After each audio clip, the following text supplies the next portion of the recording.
Assalamualaikum warahmatullahi wabarakatuh. Kami dari kelompok 1. Yang pertama saya Nela Putri Afrida dengan NIM 18010084. Yang kedua Nur Solikin dengan NIM 18010153. Yang ketiga ada Siti Aminah dengan NIM 18010125. Yang keempat ada Zaini Abdillah dengan NIM 18010107. Yang kelima ada Adi Sapta Rizky dengan NIM 18010004 dengan mata kuliah Etika dan Hukum Bisnis. Nah, di sini di PPT ini akan menganalisis jurnal tentang kepemimpinan beretika dan kinerja organisasi. Studi kasus Indomie di Taiwan dan Hong Kong. Latar belakang. Dewasa ini banyak diperbincangkan pentingnya etika bisnis dalam konteks perdagangan bebas di level global, termasuk di kawasan Asia dan ASEAN. Berbagai kasus bisnis global telah memberikan banyak pelajaran berharga bagi praktisi dan akademisi bisnis akan pentingnya aspek etika dalam berbisnis. Seperti kasus Enron, WorldCom, Firestone, dan Indomie di Taiwan. Di dalam negeri, kita juga pernah mendengar kasus terkait etika bisnis, seperti kasus iklan Talkmania, Telkomsel, dan obat nyamuk merek Hit. Kasus mie instan merek Indomie merupakan salah satu kasus etika bisnis yang ramai diperbincangkan beberapa waktu lalu. Mengingat kasus ini melibatkan aspek etika bisnis perusahaan Indonesia di level global, sangat menarik untuk menelaah kembali secara kritis kasus ini dan menjadikannya sebagai bahan pembelajaran berharga baik bagi praktisi bisnis maupun kalangan akademisi atau peneliti. Dalam persaingan antara perusahaan, terutama perusahaan besar dalam memperoleh keuntungan, seringkali terjadi pelanggaran etika berbisnis, bahkan melanggar peraturan yang berlaku. Apalagi persaingan yang akan dibahas adalah persaingan produk impor dari Indonesia yang ada di Taiwan, karena harga yang lebih murah serta kualitas yang tidak kalah dari produk lainnya. Oleh karena itu, studi ini akan menelaah secara kritis salah satu isu etika bisnis global, yaitu pelarangan peredaran mie instan merek Indomie di Taiwan dan Hong Kong. Seperti diketahui, Indomie merupakan merek Indomie instan yang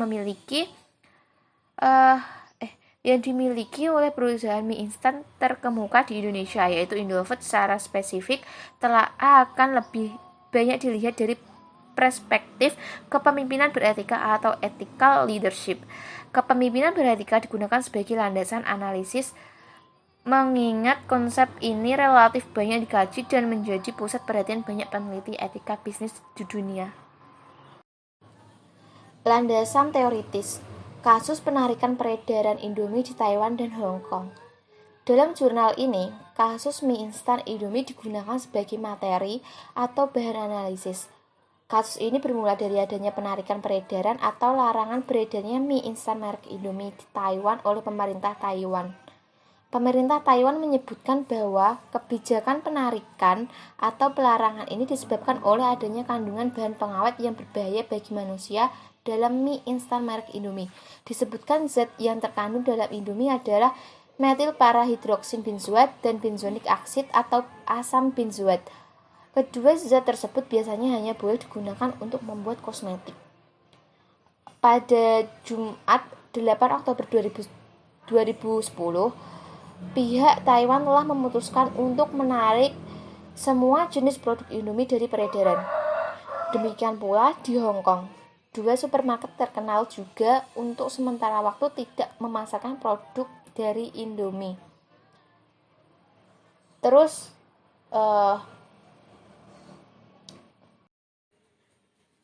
nah, di sini ada beberapa poin. Yang pertama, praktisi kosmetik menjelaskan bahwa kedua zat yang terkandung dalam Indomie ini merupakan bahan pengawet yang mampu membuat produk tidak cepat membusuk dan tahan lama. Zat pengawet ini umumnya dikenal dengan nama Nipakin. Terus lagi yang kedua, Ketua BPOM Desi Ratna Nintias menjelaskan bahwa kadar kimia yang terkandung dalam Indomie masih dalam batas wajar dan aman untuk dikonsumsi. Batas ketetapan aman untuk mengonsumsi Nipakin yaitu 250 mg per kilogram untuk mie instan. Melebihi batas tersebut akan berbahaya bagi tubuh yang bisa mengakibatkan muntah-muntah dan sangat beresiko terkena penyakit kanker. Yang ketiga, sikap pemerintah Taiwan dipertanyakan karena mengklaim produk Indomie berbahaya untuk dikonsumsi pada saat produk ini sudah banyak diminati konsumen di Taiwan. Seharusnya pihak produsen Taiwan tidak serta-merta menyatakan bahwa produk Indomie berbahaya untuk dikonsumsi. Nah, jika dia ingin melindungi produsen mie instan lokal Taiwan, maka pemerintah Taiwan bisa membuat perjanjian dan kesepakatan yang lebih ketat sebelum proses ekspor impor dilakukan. Lanjut yang keempat, Ketua BPOM menyampaikan juga bahwa Indonesia merupakan anggota Codex Alimentarius Commission. Sebenarnya produk mie instan Indomie sudah mengacu pada persyaratan internasional tentang regulasi mutu, gizi, dan keamanan produk pangan. Masalahnya di sini Taiwan bukanlah anggota Codex Alimentarius Commission. Karena Taiwan bukanlah anggota Codex Alimentarius Commission, sehingga produk Indomie ditolak beredar di Taiwan dan Hong Kong. Terus lagi, Ketua BPOM menyampaikan bahwa produk Indomie yang dipasarkan di Taiwan seharusnya untuk dikonsumsi di Indonesia, mengingat standar di antara Indonesia dan Taiwan berbeda. Yang terakhir di sini, pihak PT Indofood selaku produsen Indomie menyatakan bahwa produk mereka telah lolos uji laboratorium dan hasil yang dapat dipertanggungjawabkan. Indomie dinyatakan uji lulus kelayakan untuk dikonsumsi setelah melalui serangkaian tes, baik yang diselenggarakan oleh Badan Kesehatan Nasional maupun internasional, yang sudah memiliki standarisasi tersendiri terhadap penggunaan bahan kimia dalam makanan. Assalamualaikum warahmatullahi wabarakatuh. Nama saya Nur Solikin, NIM 18010153. Saya akan melanjutkan ke slide 7 dan slide 8, yaitu tentang kepemimpinan beretika. Banyak studi yang telah membuktikan peran penting etika dalam bisnis. Konsep etika banyak memperoleh perhatian kalangan akademisi maupun praktis bisnis, terutama konsep kepemimpinan beretika atau ethical leadership. Secara khusus, konsep kepemimpinan beretika banyak mendapatkan sorotan mengingat perannya yang signifikan dalam pengelolaan sebuah organisasi bisnis. Kepemimpinan beretika dianggap penting bagi kinerja karena mampu mendorong interaktif efektif di antara pimpinan dan bawahan dengan menekan pada perilaku beretika di tempat kerja. Kepemimpinan seperti ini melibatkan karyawan dalam prosedur pengambilan keputusan serta mendukung kesejahteraan dan pengembangan karyawan. Pemimpin seperti ini cenderung memimpin yang bisa dipercaya karena perilaku kredibilitas yang dimiliki. Pemimpin beretika dipersepsikan sebagai individu yang jujur, peduli, dan berprinsip. Pemimpin beretika juga memiliki keberanian untuk mengubah intensi moral mereka ke dalam perilaku beretika. Secara spesifik, kepemimpinan beretika melibatkan adanya partisipasi dalam mengambil keputusan yang memperlihatkan perhatian pada kesejahteraan bawahan, serta membangun hubungan berbasis kepercayaan dengan para bawahannya. Dimensi moral merupakan ciri-ciri kepribadian pemimpin beretika. Pemimpin beretika adalah seseorang yang adil, jujur, dan terpercaya. Pemimpin seperti ini membuat keputusan secara seimbang dan adil, serta peduli dengan keadaan dan kesejahteraan bawahannya, dan berperilaku etis baik dalam kehidupan pribadi maupun profesional mereka. Secara spesifik, mereka proaktif mencoba mengubah pengikut mereka dengan memodelkan perilaku beretika. merancang standar etika yang jelas dan menggunakan reward atau punishment untuk meyakinkan bahwa standar-standar tersebut diikuti. Yang selanjutnya adalah antecedent kepemimpinan beretika. Kontribusi penting konstruk kepemimpinan beretika atau ethical leadership bisa dipahami secara lebih jelas dan sistematis jika kita bisa mengidentifikasi antecedent atau penyebab dan konsekuensi atau akibat yang ditimbulkan oleh konstruk ini. Pemahaman semakin lengkap jika kita bisa mengidentifikasikan peran faktor organisasional atau praktik-praktik manajemen sumber daya manusia dan kaitannya dengan kinerja organisasional. Berdasarkan telaah atas beberapa studi sebelumnya, setidaknya ada 3 dimensi atau konstruk yang bisa mempengaruhi tumbuhnya kepemimpinan beretika dari seseorang pimpinan, puncak atau supervisor di sebuah organisasi bisnis. Ketiga konstruk tersebut yaitu integritas perilaku, alasan moral, dan jarak sosial. Artinya semakin berintegritas pemimpin organisasi, semakin berkembang juga kepemimpinan beretika di dalam organisasi tersebut. Demikian pula semakin tinggi moralitas pimpinan organisasi, semakin bertumbuh pula kepemimpinan beretika di dalam organisasi tadi. Sekian, terima kasih. Konsekuensi kepemimpinan beretika.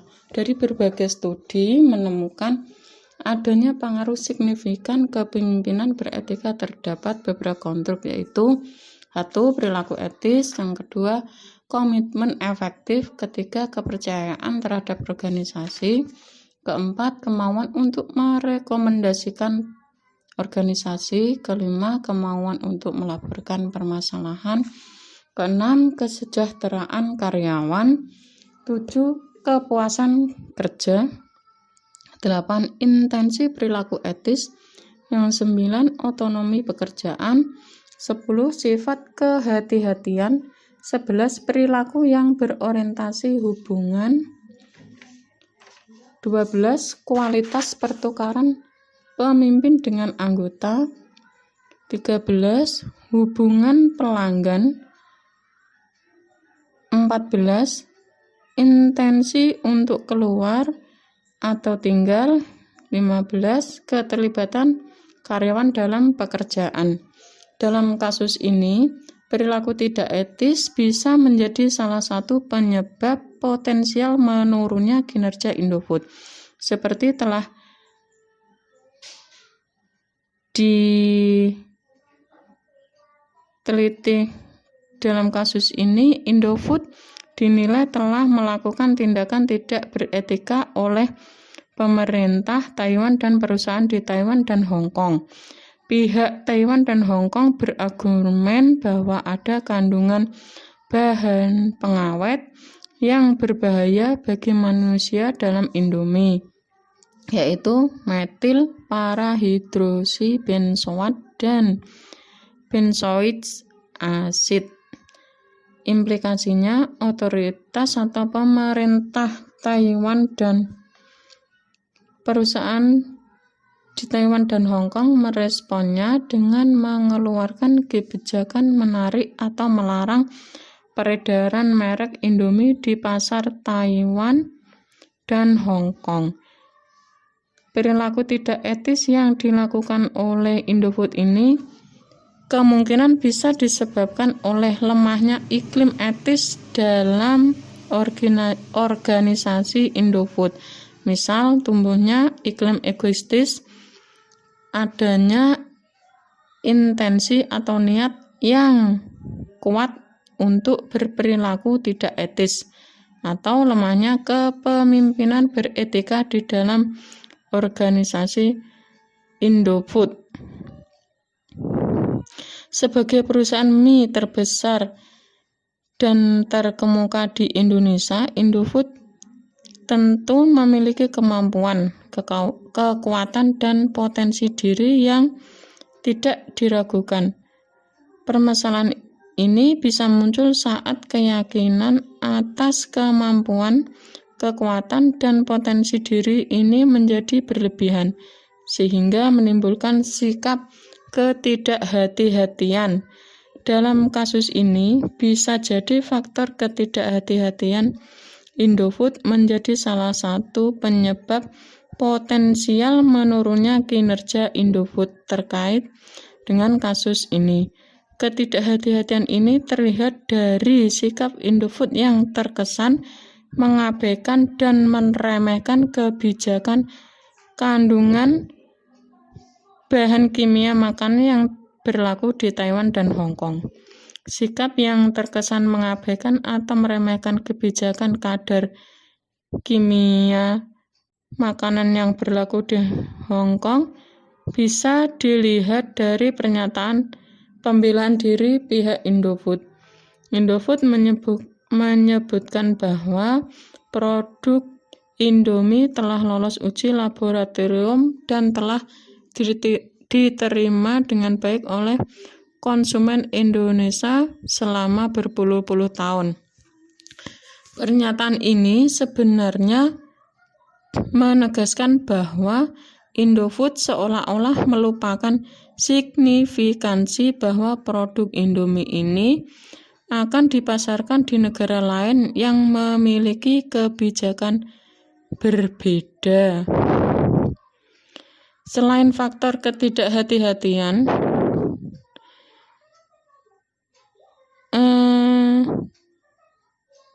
lemahnya hubungan antara Indofood dengan pemerintah dan mitra bisnis atau perusahaan di Taiwan dan Hong Kong diduga menjadi penyebab potensial menurunnya kinerja Indofood. Lemahnya hubungan bisa dilihat dari kualitas hubungan yang tidak kuat, seperti kurang atau tidak adanya kepercayaan, komitmen, dan kepuasan dalam hubungan. Ikatan hubungan yang tidak kuat memperbesar peluang terjadinya miskomunikasi dan kesalahpahaman. Lemahnya kualitas hubungan ini menyebabkan pemerintah Taiwan dan perusahaan di Taiwan dan Hong Kong menarik peredaran semua produk Indomie secara sepihak dan tiba-tiba. Lemahnya komitmen efektif karyawan Indofood terhadap perusahaan bisa menjadi penyebab menurunnya kinerja organisasi. Tetapi Indofood diduga tidak mengalami permasalahan dengan komitmen karyawan terhadap perusahaan. Sebagai perusahaan mie instan terbesar dan terkemuka di Indonesia, Indofood semestinya memiliki karyawan dan pimpinan yang memiliki komitmen tinggi terhadap perusahaan. Namun, adanya perbedaan kebijakan mengenai kadar atau kandungan zat kimia yang bisa ditoleransi di Indonesia dan Taiwan atau Hong Kong sebenarnya memunculkan pertanyaan kritis. Apakah bisa diartikan bahwa pemerintah dan perusahaan di Taiwan dan Hong Kong lebih memperlihatkan kepemimpinan beretika dalam konteks melindungi konsumen di Taiwan dan Hong Kong? Untuk itu, semua pihak terkait pemerintah Taiwan dan perusahaan di Taiwan dan Hong Kong, serta otoritas pemerintah Indonesia atau BPOM dan Indofood perlu membangun dan menumbuhkan kepemimpinan beretika untuk menyelesaikan kasus ini. Iklim etis dan kode etik organisasi. Menurut Babin Boles dan Robin 2000, Swipker 2001 dalam Mulki et al. 2006. Iklim etis atau ethical climate mengacu pada persepsi tenaga penjual terhadap standar etika yang refleksikan di dalam praktik, prosedur, norma, dan nilai-nilai organisasi. Tenaga staf penjualan B2B di Amerika Serikat dan Meksiko, Wicks, Lu, Conco, Martinez, dan Wakefield 2006, iklim etis berdampak pada komitmen karyawan terhadap kualitas kerja mereka dan komitmen mereka terhadap organisasi. Staf penjualan di perusahaan farmasi global Amerika Serikat, Mulki, Jaramillo, dan Lokander 2006 menegaskan bahwa iklim etis di sebuah perusahaan menentukan kepercayaan terhadap atasan, kepuasan kerja karyawan, dan komitmen karyawan pada organisasi. Studi Lu dan Lin 2014 terhadap karyawan yang bekerja di Taiwan International Post Corporation atau TIPC di Taiwan membuktikan dampak iklim etis terhadap perilaku etis secara spesifik. Iklim etis mencakup 4 komponen, yaitu peraturan dan kebijakan, kebebasan standar, profesional dan hukum, dan kepedulian. Lalu perilaku etis ini bisa bersifat normatif dan yuridis. Assalamualaikum warahmatullahi wabarakatuh. Perkenalkan, nama saya Jani Abdillah, NIM 18010107. Saya di sini akan menjelaskan pengaruh tidak langsung kepemimpinan beretika terhadap kinerja organisasi. Perilaku beretika yang pertama, 2. Sifat kehati-hatian. 3. Hubungan pelanggan. 4. Intensi karyawan untuk tetap tinggal. 5. Komitmen efektif. Model kepemimpinan beretika yang terpadu. Model kepemimpinan beretika yang terpadu atau IEL model. IEL model berusaha mengidentifikasi berbagai konstruk yang mempengaruhi kepemimpinan beretika. Selain itu, model ini menjelaskan berbagai konstruk yang bisa dipengaruhi oleh kepemimpinan beretika. Model ini juga menjelaskan dengan baik kaitan antara kepemimpinan beretika dengan berbagai faktor organisasional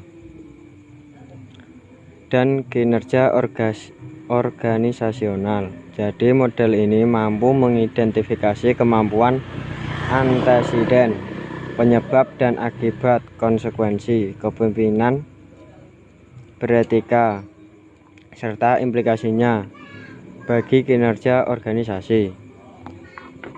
Terima kasih. Assalamualaikum warahmatullahi wabarakatuh. Metode penelitian mengidentifikasi definisi kepemimpinan beretika dari literatur jurnal sebelumnya. Mencari telaah literatur untuk mengidentifikasi berbagai anteseden atau penyebab dan akibat konsekuensi kepemimpinan beretika. Menyimpan, mengidentifikasi faktor-faktor organisasional atau praktik-praktik manajemen sumber daya manusia seperti iklim etis dan kode etik organisasi. Menyimpan berbagai konstruk yang dibahas di atas ditelaah kaitannya dengan menambahkan konstruk kinerja organisasi dalam sebuah desain metode komprehensif. Dinamakan model kepemimpinan beretika yang terpadu atau Integrated Ethical Leadership Model atau IEL model. Analisis dan pembahasan. Contoh, kasus penarikan peredaran mie instan Indomie di Taiwan dan Hong Kong dari perspektif etika bisnis, khususnya kepemimpinan beretika atau ethical leadership. Analisis. Studi ini hanya menelah kasus ini secara mendalam terhadap satu organisasi saja, yakni Indofood selaku produsen mie instan merek Indomie. Kasus Indofood dinilai telah melakukan tindakan tidak beretika oleh otoritas atau pemerintahan Taiwan dan perusahaan di Taiwan dan Hong Kong. Pihak Taiwan dan Hong Kong berargumen bahwa ada kandungan bahan pengawet yang berbahaya bagi manusia dalam Indomie. yaitu metil parahidroksi benzoat dan benzoik asid atau asam benzoat. Implikasinya, otoritas atau pemerintahan Taiwan dan perusahaan di Taiwan dan Hong Kong meresponnya dengan mengeluarkan kebijakan menarik atau melarang peredaran merek Indomie di pasar Taiwan dan Hong Kong. Pembahasan. Sikap yang terkesan mengabaikan atau meremehkan kebijakan kadar kimia makanan yang berlaku di Taiwan dan Hong Kong bisa dilihat dari pernyataan pembelaan dari pihak Indofood. Indofood menyebutkan bahwa produk Indomie telah lolos uji laboratorium dan dapat dipertanggungjawabkan. Ketua BPOM dipertanggungjawab juga menjelaskan bahwa kadar kimia dalam Indomie masih dalam batas wajar dan aman untuk dikonsumsi dan sudah sesuai persyaratan internasional atau Code Alimentarius Commission. Setiap pihak semestinya memperlihatkan dimensi moral dalam kepribadian mereka sebagai pemimpin beretika. Mereka semua mesti bersikap adil, jujur, bisa dipercaya, dan berperilaku etis baik dalam kehidupan pribadi maupun profesional. Semua pihak terkait sebenarnya bisa bekerja sama secara proaktif untuk merancang standar etika bisnis yang jelas dan menggunakan reward and punishment untuk meyakinkan bahwa standar-standar tersebut diikuti. Terima kasih. Kesimpulan dari jurnal tersebut yaitu kasus penarikan peredaran mie instan Indomie di Taiwan dan Hong Kong menegaskan pentingnya setiap pemimpin organisasi untuk memperlihatkan kepemimpinan beretika dalam berbisnis. Semua pihak yang terlibat dalam kasus Indomie, baik otoritas terkait atau pemerintah dan perusahaan di Taiwan dan Hong Kong, serta otoritas terkait atau pemerintah Indonesia dan Indofood, belum mempertontonkan tingkah laku atau tindakan dan hubungan antar individu atau institusi yang tepat. Semua pihak belum mendorong perilaku positif melalui komunikasi, penguatan, dan pengambilan keputusan yang berlangsung dua arah, bukan sepihak. Untuk itu, diperlukan pemimpin yang memiliki integritas dan moral tinggi untuk menumbuhkan kepemimpinan beretika di dalam sebuah organisasi. Terima kasih, itu yang bisa kami sampaikan. Apabila ada kekurangan, kami mohon maaf. Wallahul muwaffiq ila aqwamit thoriq. Wassalamualaikum warahmatullahi wabarakatuh.